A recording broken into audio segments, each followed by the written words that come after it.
मध्य प्रदेश में विधानसभा चुनाव संपन्न हो गया है। 3 दिसंबर को चुनाव परिणाम आने के बाद नई सरकार का गठन होगा, लेकिन इससे पहले राज्य सरकार पर कर्ज को लेकर चिंता बढ़ गई है।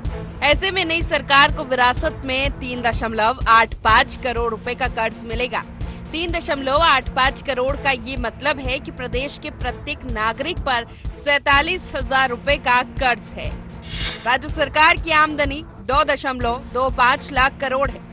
सरकार का खर्च इससे 54,000 करोड़ ज्यादा है। आमदनी से ज्यादा सरकार के खर्चे हैं। साफ है, ऐसे में नई सरकार चलाने के लिए वर्तमान बजट से ज्यादा राशि की आवश्यकता होगी। इतना ही नहीं, सरकार हर साल 20,000 करोड़ से ज्यादा ब्याज भी भर रही है। दोनों दलों ने चुनाव से पहले जिस तरह के लोक लुभावन ऐलान किए हैं, उसके बाद कर्ज का बोझ 4 लाख करोड़ का कर्जा होने के अनुमान है। हालांकि दोनों दल इसे कोई बोझ नहीं मानते। कांग्रेस का कहना है कि अपने वचन पत्र के कई वादे हम दूसरे प्रदेशों में करके दिखा चुके हैं। पुरानी पेंशन 3 राज्यों में लागू हो चुकी है। किसान कर्ज माफी की जा रही है। 500 रुपए में दूसरे प्रदेश में सिलेंडर भी दिए जा रहे हैं। वचन पत्र के सभी वादे पूरे किए जाएंगे। इसमें बजट की दिक्कत नहीं आएगी। वहीं बीजेपी का कहना है कि वो गारंटी के साथ संकल्प पत्र पूरा करेंगी। बीजेपी सरकार में जनता के काम के लिए पैसों की कमी नहीं आती। भारतीय जनता पार्टी की शासनकाल में किसी प्रकार की वित्तीय व्यवस्था की स्थिति नहीं है। न कभी आपने बीजेपी के मुख्यमंत्री शिवराज जी को सुना होगा कि कमलनाथ जी के जैसे कहते हैं खजाना खाली है, मैं ये काम नहीं कर सकता। तो उसके लिए योजना की आवश्यकता होती है। कांग्रेस पार्टी बजट में करती है भ्रष्टाचार। जब जब अपनी आप जेब भरने का काम करोगे तो आप कांग्रेस के समान विलाप करोगे। पहले भी जब ये सरकार कांग्रेस के हाथ में आई थी, तब भारतीय जनता पार्टी के नेता और उनके वित्त मंत्री ने बयान दिया था कि हम झाड़ू लगा कर गए हैं तो ये किसानों का कर्जा कैसे माफ करेंगे। कमलनाथ जी ने वो कर्जा माफ किया। मध्य प्रदेश की सरकार भ्रष्टाचार, करप्शन खोरी की सरकार है। लगभग 1.5 लाख करोड़ रुपए का भ्रष्टाचार मध्य प्रदेश में हर साल होता है। इस पिलफरेज को अगर हम रोक लेते हैं तो ये 60-65 हजार करोड़ की सारी योजनाएं जो है सफलतापूर्वक पूर्ण कर ली जाएंगी। कमलनाथ जी एक बहुत ही दक्ष, एफिशिएंट और दूरदर्शी नेता हैं और उनके राज्य में, उनके शासन में ये सारी व्यवस्थाएं सफलतापूर्वक कर ली जाएंगी। मध्य प्रदेश का 2023-24 का बजट 3.14 लाख करोड़ रुपए का है। इसका करीब 26.2% हिस्सा वेतन भत्ते और ब्याज की अदायगी में ही चला जाता है। अगर वेतन भत्ते को ही देखें तो वित्तीय वर्ष खत्म होने तक 56,314 करोड़ रुपए से ज्यादा खर्च इस पर होंगे। ये बजट का 18.64% होता है। वहीं पेंशन पर बजट का 6.17% और ब्याज पर 7.56% भुगतान पर 13.73% खर्च होगा। फ्रीबीज योजनाओं पर करीब 35% बजट खर्च हो रहा है। ये आंकड़े ही बानगी देते हैं कि कर्ज के बोझ में दबी सरकार विकास और जन कल्याण में कितना खर्च कर पाएगी। Bureau report, IND 24।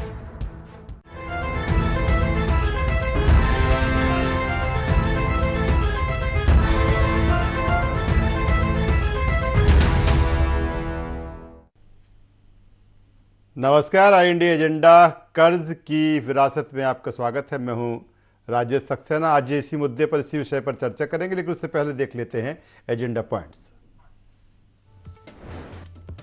आमदनी अठन्नी, खर्चा रुपया, कैसे होगा प्रदेश का भला? क्या मुफ्त की योजनाओं में नहीं लुट रहा सरकारी खजाना? दोनों दलों में फ्री बीज की होड़, कैसे कम होगा कर्ज का बोझ? वित्तीय प्रबंधन नई सरकार के लिए कितनी बड़ी चुनौती? तो ये एजेंडा पॉइंट्स हैं जिनके इर्द गिर्द आज की हमारी चर्चा होगी, डिबेट होगी। जिस तरह से अब वो वक्त, वो समय नज़दीक है जब 3 दिसंबर को काउंटिंग होगी और प्रदेश में एक नई सरकार आएगी, अस्तित्व में आएगी। और चाहे अब वो भाजपा की सरकार हो या कांग्रेस की सरकार हो, किसी की भी सरकार हो, लेकिन जब विरासत मिलेगी नई सरकार को तो कहीं ना कहीं जो कर्ज का बोझ है वो बढ़ा हुआ मिलेगा। हालांकि दोनों दल ये दावा कर रहे हैं कि उनके सामने इस तरह की कोई चुनौती नहीं है। लेकिन ये भी सही है कि अगर अभी देखा जाए जो भी नई सरकार बनेगी उसके सामने 3.85 लाख करोड़ रुपए का जो कर्ज है वो उसको विरासत में मिलेगा। इस चुनौती से, इस समस्या को उसको जूझना पड़ेगा। ये भी सही है कि जब 2018 में कांग्रेस की सरकार आई तो ये भी कहा गया कि खजाना खाली है, और दूसरी तरफ चाहे भारतीय जनता पार्टी की बात करें, तमाम सारी घोषणाएं उनके संकल्प पत्र में है। कांग्रेस भी अपने वचन पत्र में, चाहे वो 500 रुपये में गैस सिलेंडर देने की बात हो या फिर ओपीएस की भी बात की जा रही है, किसानों की कर्ज माफ़ी जिस तरह से 18 में भी कहा था, इस बार भी उनके वचन पत्र में किसानों की कर्ज माफ़ी भी है। यानी कि जो फ्री बीज, अगर भाजपा की बात करें तो लाडली बहना के जरिए अभी 1250 की बात उन्होंने की। उन्होंने कहा कि जब सरकार आएगी तो उसको और बढ़ाया जाएगा। वही नारी सम्मान की बात कांग्रेस कर रही है। तो कुल मिलाकर यही है कि जब खजाने की इस तरह की स्थिति है, उसकी सेहत ठीक नहीं है, फिर किस तरह से जो डेवलपमेंट या विकास, जो संकल्प पत्र, जो वचन पत्र है, कैसे वो अमल में होगा, आज इसी पर चर्चा करेंगे, बातचीत करेंगे। चर्चा शुरू करें उससे पहले अपने मेहमानों से आपका परिचय करा देते हैं, फिर इस चर्चा को, इस डिबेट को हम आगे बढ़ाएंगे। 3 मेहमान इस चर्चा में हमारे साथ में। हमारे साथ में भारतीय जनता पार्टी के वरिष्ठ नेता, प्रदेश प्रवक्ता बृजगोपाल लोहिया साहब, स्वागत करूंगा लोहिया साहब आपका। हमारे साथ में है कांग्रेस के युवा नेता, महासचिव मध्य प्रदेश कांग्रेस अमित शर्मा जी, स्वागत है अमित जी आपका। वरिष्ठ पत्रकार देवदत्त दुबे साहब हमारे साथ में। देवदत्त जी आपको भी स्वागत करता हूं। और सबसे पहले देवदत्त साहब आपसे ही मैं सवाल कर लेता हूं, क्योंकि अब वो समय दूर नहीं है जब 3 दिसंबर को ये क्लियर हो जाएगा, एक साफ हो जाएगा कि नई सरकार किसकी होगी। क्या भारतीय जनता पार्टी एक बार फिर मध्य प्रदेश में दिखेगी, या कांग्रेस जिस तरह से दावे कर रही है कि नहीं, सरकार तो उसी की बनेगी। लेकिन सरकार किसी की भी बने, समस्या इस बात को लेकर है, सवाल इस बात को लेकर है कि अगर वित्तीय प्रबंधन की हम बात करें तो नई सरकार के लिए कितनी बड़ी चुनौती होगी, क्योंकि अगर कर्ज का बोझ देखा जाए वो बढ़ा हुआ है, दूसरी तरफ आमदनी देखें तो वो कम है। किस रूप में देखते हैं इसे? बिल्कुल, मुझे लगता है कि जो भी मंत्रालय में बैठेगा 3 दिसंबर के बाद, उसको मतलब एक तरह से कांटों का ताज कहा जाएगा। आपने बहुत खुशी होगी कि परिणाम आपके पक्ष में आए, आप विधायक दल के नेता चुने जाएं, लेकिन आपने जो वादे किए, दोनों दलों ने जिस तरह के वचन पत्र और संकल्प पत्र के माध्यम से, उसमें किसी ने ये नहीं देखा कि हमारे खजाने में क्या है, हम ये कर देंगे वो कर देंगे। बस आसमान से तारे तोड़ने भर का वादा नहीं किया है, बाकी सब वादे कर दिए हैं। इधर खजाना खाली है, उधर वादों की भरमार है। तो ये वाकई में एक बहुत चुनौतीपूर्ण होगा। जो भी मुख्यमंत्री की कुर्सी पर बैठेगा उसके लिए बेहद चुनौतीपूर्ण समय आने वाला है, क्योंकि खाली खजाने से आप कैसे वो वादे पूरे करोगे जो आप जनता से करके आए हो, कैसे नई योजनाएं होंगी। पिछले पेमेंट बहुत सारे पड़े हैं और कर्जे में डूबी है सरकार, लगातार आप कर्ज लेकर सरकार चला रहे हैं। जब मार्च में अनुपूरक बजट आएगा तब तक ये 2 महीने तो मुझे लगता है जनवरी फरवरी में वेतन बांटने के लिए बड़ी दिक्कत का ऐसा दिख रहा है सिनेरियो, के वेतन बांटने की दिक्कत होगी। तो है तो किसी के लिए भी आसान नहीं है, जो भी आएगा उसके लिए कठिन चुनौती है, और इस चुनौती से हम दोनों दलों ने अपने लिए खड़ी की है। तो मुझे लगता है कि इन लोगों के पास कोई अलाउद्दीन का चिराग होगा जिसको इन्हें बताया नहीं अभी तक आम जनता को कि हम इससे पैसा लाएंगे, इसको ऐसा करेंगे, ये करेंगे। हम और आप देखेंगे कहाँ से कैसे करते हैं, कितना और कर्जा लिया जा सकता है, कितनी और उसकी सीमा है, या फिर किन वादों को अभी ठंडे बस्ते में रखा जाएगा। और ये भी तय मानिए कि कोई जो सत्ता में रहेगा तो विपक्ष भी बहुत तगड़ा रहेगा, कोई ऐसा नहीं रहेगा। अभी पिछले 5 वर्ष भी विपक्ष तगड़ा रहा, तो उसके लिए पग पग पर कांटे, सदन के अंदर सदन के बाहर। तो मुझे लगता है कि जो भविष्य है वो बड़ा चुनौतीपूर्ण है। क्या देवदत्त दुबे साहब, इस चुनाव में फिर वही बात कहूंगा कि कोई भी किसी की भी सरकार आए, जो फ्री बीज को लेकर जो चीजें रही हैं उसी ने चुनौती बढ़ाई है कि नहीं, हम इतना आपको देंगे, हमारी आती है तो हम इतना देंगे। ये तो है, ये तो एक प्रतिस्पर्धा पूरे देश में चल रही है, केवल मध्य प्रदेश में नहीं, पूरे देश में यही प्रतिस्पर्धा चल रही है। आप क्या देंगे, हम उससे ज्यादा देंगे। नीलामी बोली जैसा हो रहा है। आपने 1000 लगाए, हम 1100 लगा रहे। अब वो शुरुआत हुई थी लाडली बहना की, फिर उन्होंने कहा हम 1500 देंगे, उन्होंने कहा हम 3000 तक ले जाएंगे साहब।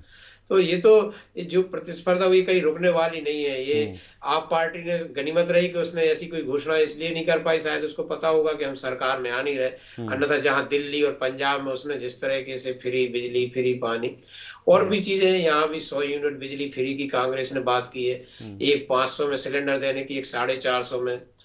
तो रेवेन्यू की भी स्थिति देखो आप कि कहाँ से आय बढ़ाएंगे, कहाँ घाटा पूरा करेंगे। मुझे लगता है बेचना शुरू करेंगे सरकारी संपत्तियां और कुछ और करेंगे, लेकिन अंततः तो बोझ जनता पे ही पड़ना है। चलिए, बोझ जनता पर पड़ना है। लोया साहब से जान लेते हैं कैसे होगा सारा कुछ।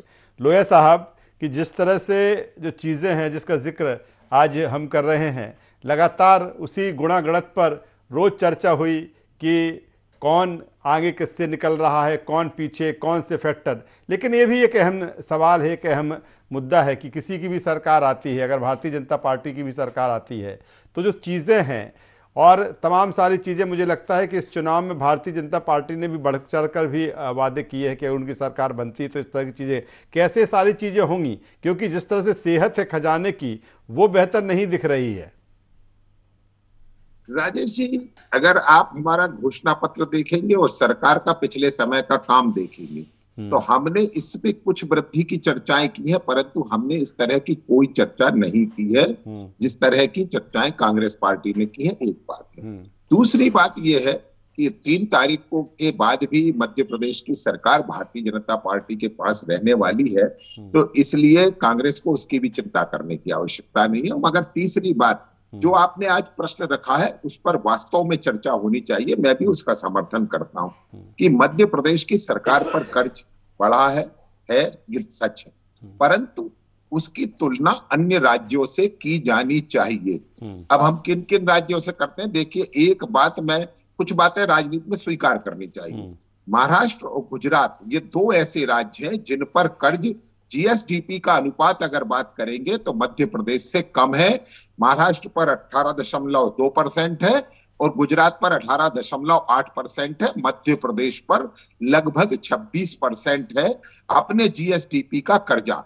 परंतु यदि इसकी तुलना हम राजस्थान से करें तो वहां जीएसडीपी की तुलना में 38% कर्ज है और लगभग 6 लाख करोड़ का कर्ज है। लगभग प्रति व्यक्ति पर 80 से 83 हजार रुपए का कर्ज है। और यदि हम इसकी पंजाब से तुलना कर दें तो हम और बहुत आगे निकल जाएंगे, क्योंकि उनका कर्ज मध्य प्रदेश के बराबर है, लगभग 1,20,000 रुपए का प्रति व्यक्ति का कर्ज है।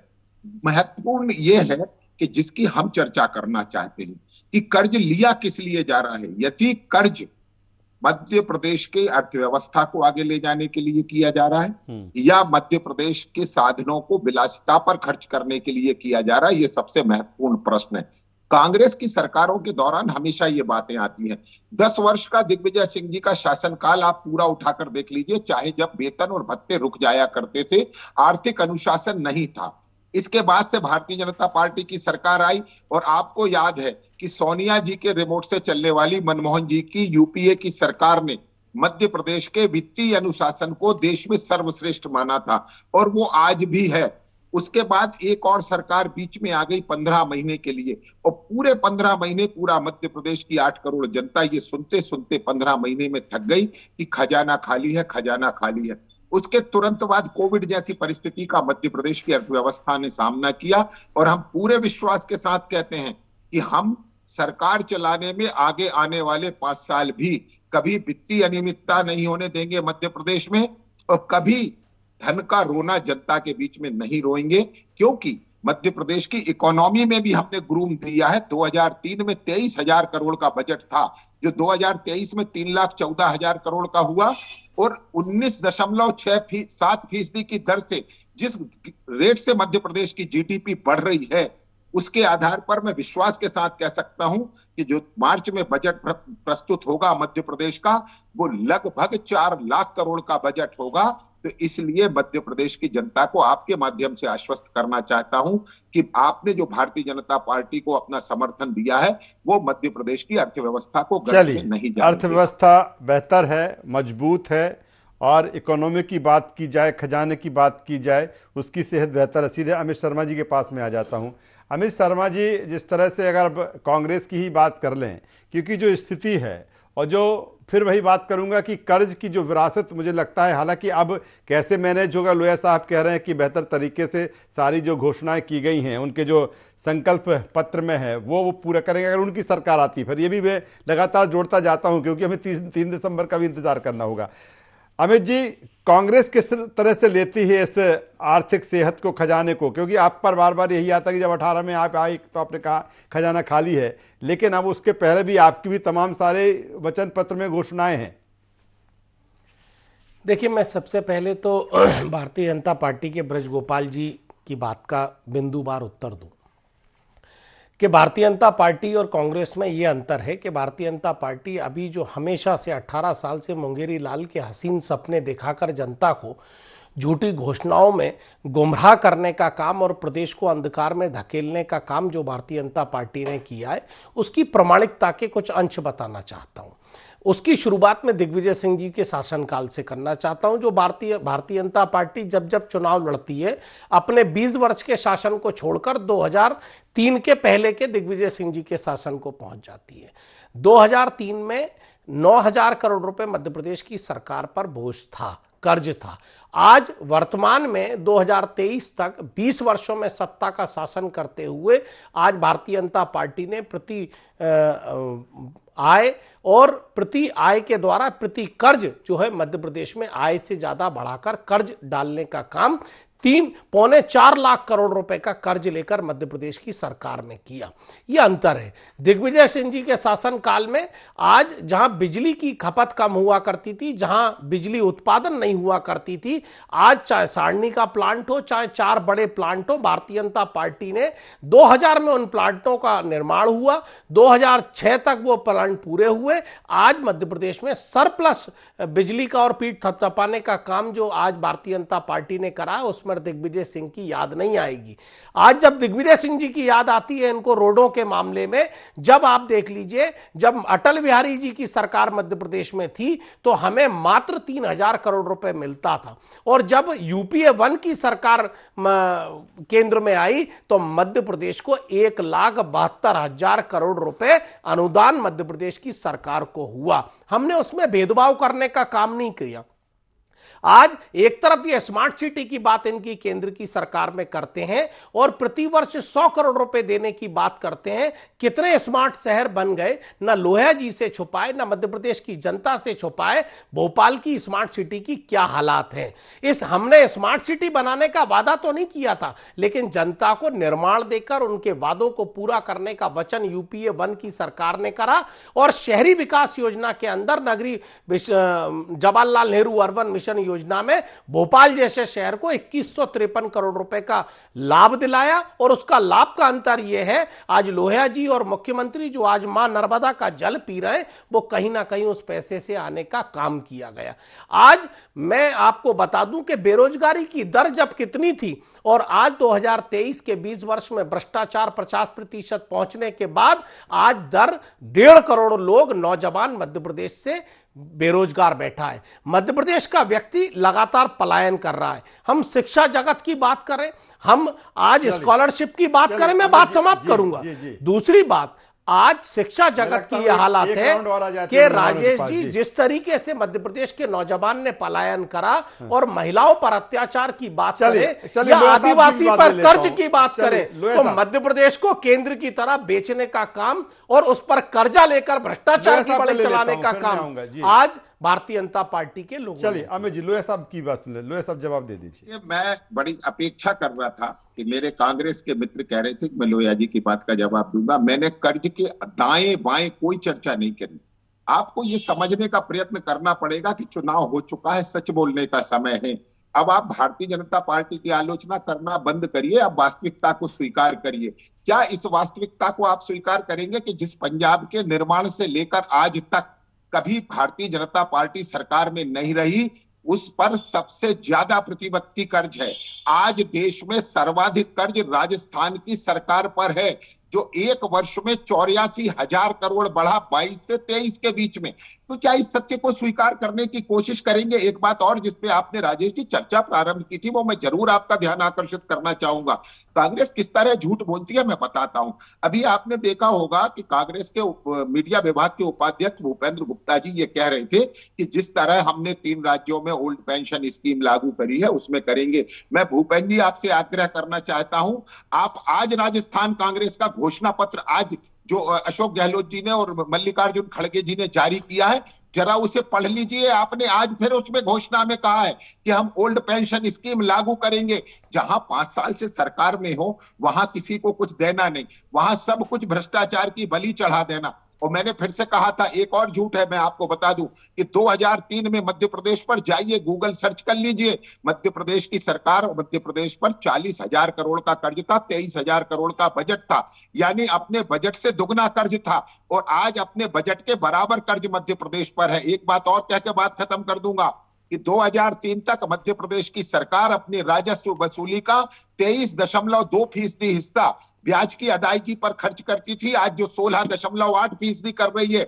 हम कर्ज के बोझ से नीचे आए हैं इन दिनों में। और जो आप कह रहे हैं ना कि कांग्रेस के सालों की बात करते हैं, हम इसलिए बात करते हैं, हम जनता को याद दिलाना चाहते हैं कि मध्य प्रदेश का विकास और उन्नति भारतीय जनता पार्टी की सरकार में हुई है। आज मध्य प्रदेश की औद्योगिक विकास दर 26% से ज्यादा है, जो केवल देश में नहीं दुनिया में सबसे ज्यादा है। मध्य प्रदेश की कृषि विकास दर 13% है, जो देश में नहीं दुनिया में सर्वाधिक है। हम झूठ नहीं बोलते, हम काम करते हैं। और काम करने के कारण ही आज हमारा 5वीं बार सरकार में आ रही है। राजेश जी, जिस तरीके से केंद्र की 9 साल की सरकार मोदी जी अगर विकसित प्रदेश और उन्नति की बात करते हैं तो बांग्लादेश और पाकिस्तान से बराबरी करते हैं, वो चाइना से और अमेरिका से बराबरी करने की कोशिश नहीं करते।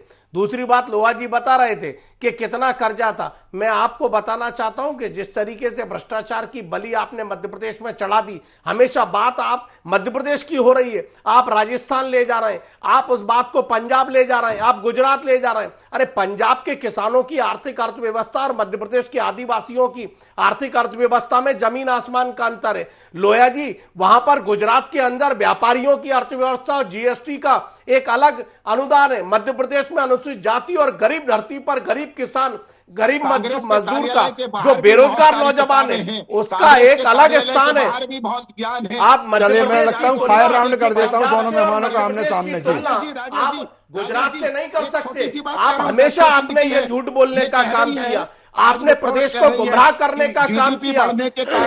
आपने लाडली बहना को आज आपने बात करी 1500 रुपए, 3000 का लक्ष्य दिखाने की बात करी, 1250 रुपए दिए। नौजवान बेरोजगार है, आज 1.5 करोड़ लोग बेरोजगार है। लोग मध्य प्रदेश छोड़ के जाना चाहते हैं, शिक्षा बद से बदतर हो गई है।